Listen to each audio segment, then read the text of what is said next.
love the fact that everybody want the Lakers to win. That's how it's supposed to be. Oh, my goodness! Edwards! You know. Looking back to LeBron! Everybody's locked in. We're a hard team to beat. Time for Luka magic. He's battle-tested. He's been in big moments. Probably goes down as the greatest player to ever play basketball, so it's going to be a fun road.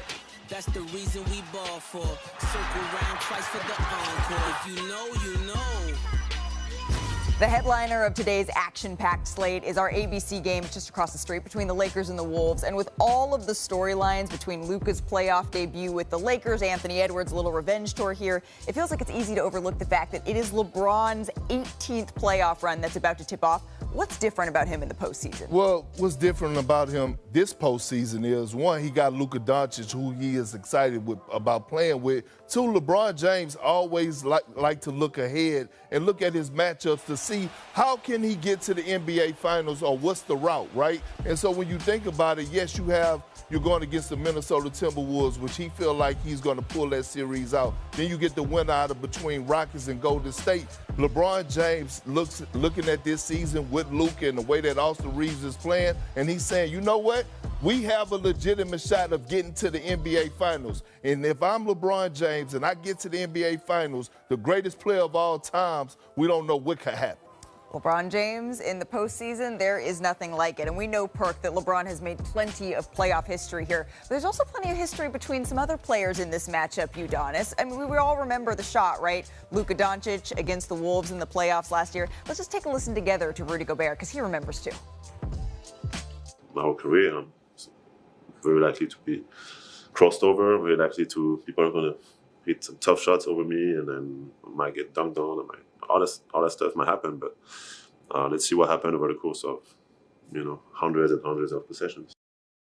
All right, so what does Luka need to change, or Gobert rather need to change when he gets switched on to Luka here? Well, he definitely needs to stay in front, kind of push him to his help. I would advise that Minnesota shrinks the elbows, never letting Rudy feel like he's absolutely one-on-one. But if we look here, we're looking at the drop coverage right now. Right now, Luka's coming off seeing too much space. He's 6'8", so once he gets the defender on his back, he creates that 2-on-1 pocket. He has the pull-up. He has the crossover. He has too many options right here. So now he crosses over like he's going to lay it up. No, but he throws the lob to Gafford right now. Too many options as he comes off that pick and roll. Once again, I think the scheme is to set it up high. So once he sets it high, he has so many options. Now, once again, at 6'8", and this is Kyle Anderson, who's a big defender, but Luka is big. At 6'8", he gets in that pocket and keeps him on his backside. Now Rudy is in that 2-on-1 again, and he gets the lob again. Luka thrives in that drop coverage. He's averaging 1.14 points per play against the drop coverage. Rudy works in the drop coverage 64% of the time. I think Minnesota really has to make an adjustment, and if I'm making that adjustment, I'm matching Rudy's minutes with Jackson Hayes. I'm trapping Luka out at the three-point line. I'm making Jackson Hayes beat me. He has to be the playmaking big in the middle. You change that rotation when you bring Bron in at the 5, obviously, but with Jackson Hayes in, I'm not switching, and I'm definitely not drop coverage in against Luka. I love what J.J. Redick said. He said, I think Luka likes to play against Rudy Gobert so much because he's a 4-time Defensive Player of the Year, and Luka thrives going against the best in the world because he thinks that no one in the world can guard him. UD, thank you so very much for that breakdown here, sir. So we've talked about the Lakers stars here, but what about on the Timberwolves side of all of this, right? That's where we get to Anthony Edwards, who said he's exactly where he wants to be. He thrives being the underdog, Stephen A. What are you looking for from him? I'm looking for spectacular play from this man. I'm looking for this man to cement himself as a superstar in this league, recognizing that he's going up against two global iconic figures in the world of sports, in Luka Doncic and obviously LeBron James. This man, Anthony Edwards, despite his greatness, is only averaging 19 points on 40% shooting, 32% from three-point range against the Lakers this season. Okay, 3 of those games, first 3 games, he's being guarded by Max Christie.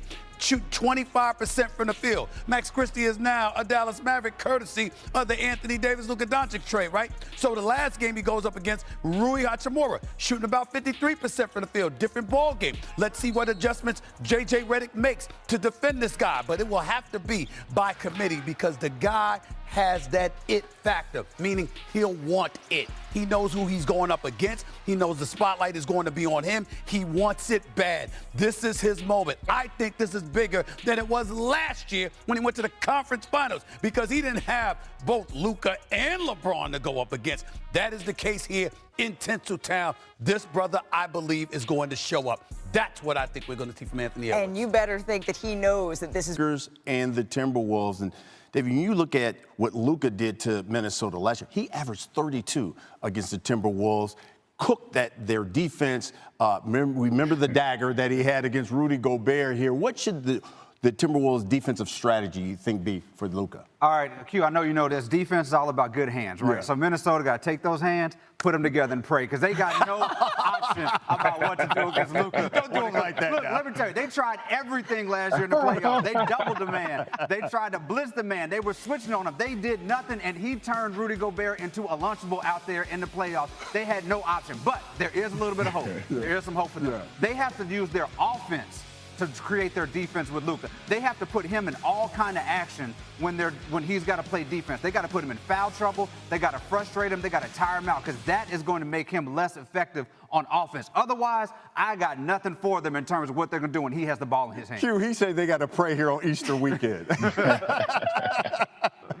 Hey, I like that right there, Dave. But listen, I feel similar to what Dave feels. I mean, obviously, Minnesota has Ant Edwards, and I totally and wholeheartedly expect Ant-Man to be Ant-Man. But if Minnesota wants to have any chance to compete in this series, Julius Randle has to be a difference maker. He has to average upward of 20-plus points, and he has to go out here and put his imprint on this team and on this series. If he wants the Minnesota Timberwolves to be able to compete, you're going to need Julius Randle most importantly, but also the Naz Reid, the DiVincenzo's, the McDaniels. Everybody's going to have to step up and really, and Rudy Gobert can't be getting benched. He can't not be able to play down the stretch of these games. He has to go out there and be the big man. If they got a little man on you, you got to exploit it, but he has to be a presence as well. It's a resurrection weekend. Maybe the Timberwolves will resurrect themselves as well. By the way, Timberwolves-Lakers game 1 tonight, 8:30 Eastern, ABC. Ooh. Double D, Q Rich, thank you. It's time. It's time. Let's go. Tip off today, 4 Game 1 matchups today. ESPN ABC finishing the night with Luka and LeBron. Those Lakers taking on the Ant-Man, Anthony Edwards, and the Timberwolves. So with that, let's bring in our NBA reporter, Tim Bontemps. Timmy B, let's dive into the final game of the night, and that is the Lakers and the Timberwolves. Of course, the front line will be a major factor here. It is a strength of the Timberwolves. The lack of size is something we've been talking all season long about the Lakers. What can you tell us about the clash of styles here? Well, Brian, you're a boxing guy, and styles make fights, right? And when you look at this series between the Wolves and the Lakers, the style of this series is going to be the bigs inside for the Wolves going up against the perimeters, Luka Doncic, LeBron James, and Austin Reeves for the Lakers. And which side can make the other come to them? Whether the Lakers have to adjust to Minnesota's size, or whether the Wolves have to downsize to combat those perimeter guys attacking Rudy Gobert inside and potentially getting the Wolves out of what they like to do. That is the thing that's probably going to go a long way towards determining which of these teams is going to come out on top. We saw Luka Doncic go at Rudy Gobert time and again last year in that Wolves-Mavs Western Conference Finals, but that Dallas team had guys like Derek Lively and Daniel Gafford that could attack the rim and give Luka a lob threat. That is not something that this Lakers team is going to have. They're primarily going to have Dorian Finney-Smith, a 6'7" small forward, out there at center trying to space the Wolves out and get Rudy Gobert away from the basket. But again, it's going to be that matchup inside, and whether Minnesota can control the glass and force the Lakers to have to come back to that, or whether they can get Rudy Gobert out of his comfort zone, potentially off the court, that is the thing to watch in this series. It could decide which of these teams advances. By the way, game 1 tonight, 8:30 Eastern on ABC. Lakers enter as a 4.5-point favorite. So let's go out east now. Let's talk about the Pistons. Those new-look Lakers will begin their journey tonight for another championship tonight on ABC against the Timberwolves. And it's a team Luka Doncic knocked out of the playoffs last season in the Western Conference Finals when he was a member of the Mavericks. Doncic is still processing that Texas-sized trade that shocked him and the entire NBA because it came in the middle of the night. He had no idea it was coming. And to hear Dallas say they have no regrets making the deal, Doncic called that, quote, painful, end quote. For the first time since the trade, Luka speaks in depth with our Malika Andrews. Luka, what's your good side? Or both, to say both sides are my good side.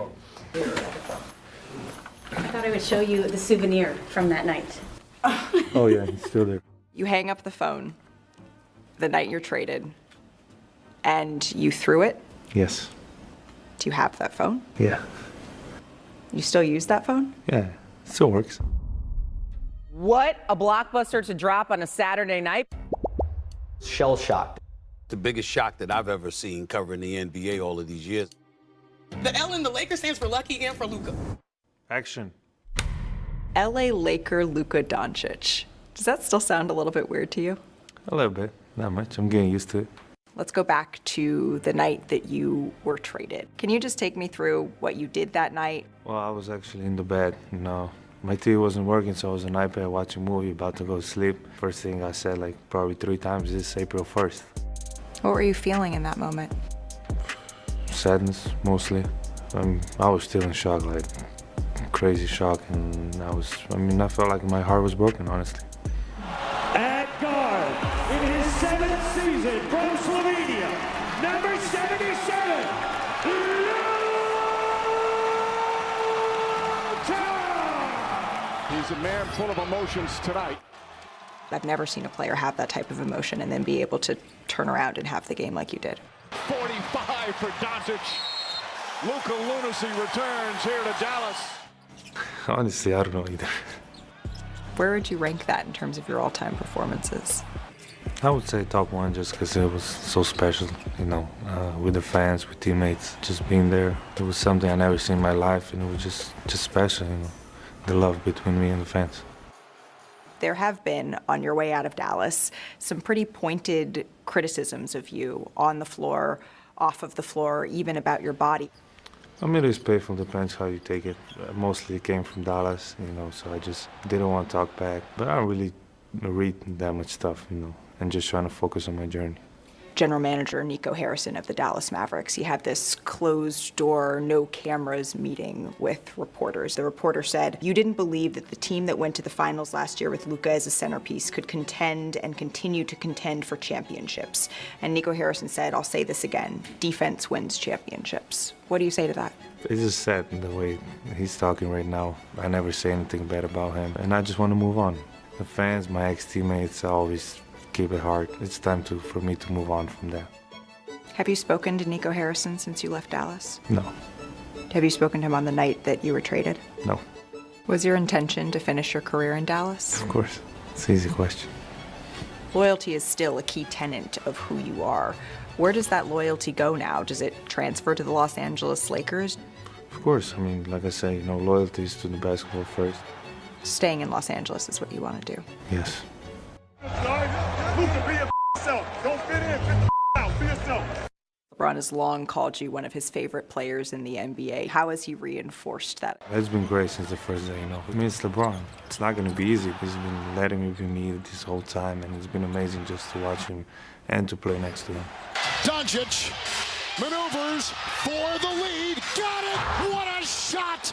The GIFs and memes and articles and clips on social media of you against Rudy Gobert start to be everywhere. What is it about this matchup that you love?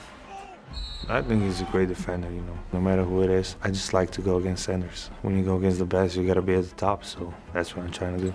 The Boston Celtics are champions of the NBA as they defeat the Dallas Mavericks in 5 games. And oftentimes I talk to players who were there, and they spend the entire offseason with the faces of the players that beat them. How does that loss fuel this championship pursuit? You've been there, you could have won, but you lost, so you want to be a champion. I mean, I want to be a champion, and that's all you can think about after you lose, and it was devastating. Luka Magic on display in the purple and gold. Does this team have what it takes? Yes, I think so, yes. And it's going to take everything, every little detail, every possession is going to take everything.